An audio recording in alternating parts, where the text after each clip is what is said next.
સુરતના લિંબાયત વિસ્તારમાં કાગળ અને કાપડના ભંગારના ગોડાઉનમાં મોડી રાત્રે ભીષણ આગ લાગી હતી. અચાનક લાગેલી આગે વિકરાળ સ્વરૂપ ધારણ કરી લેતા આજુબાજુમાં અફરાતફરીનો માહોલ સર્જાયો હતો. ફાયરની 7 જેટલી ગાડીઓએ ઘટના સ્થળે પહોંચી આગ પર કાબુ મેળવ્યો હતો.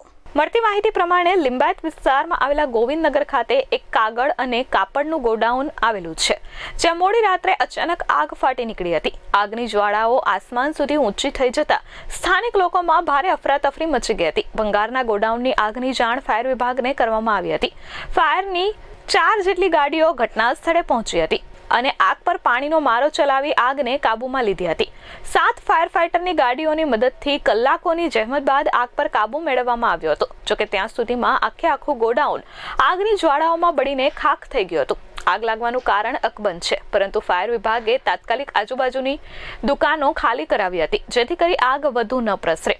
આગ કયા કારણોસર લાગી તે હજુ જાણવા મળ્યું નથી, પરંતુ સદનસીબે આ ઘટનામાં કોઈ જાનહાનિ ન થતા ફાયર વિભાગ અને લોકોએ રાહતનો શ્વાસ લીધો હતો.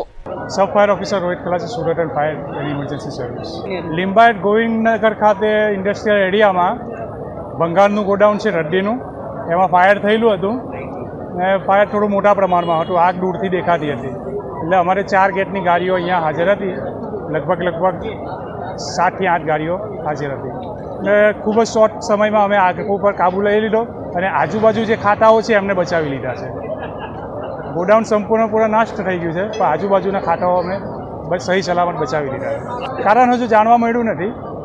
એ રદ્દીનું ગોડાઉન છે, છૂટું છવાયું કાગળ અને કાપડ હોય ને, ના કોઈ જાનહાનિ નથી.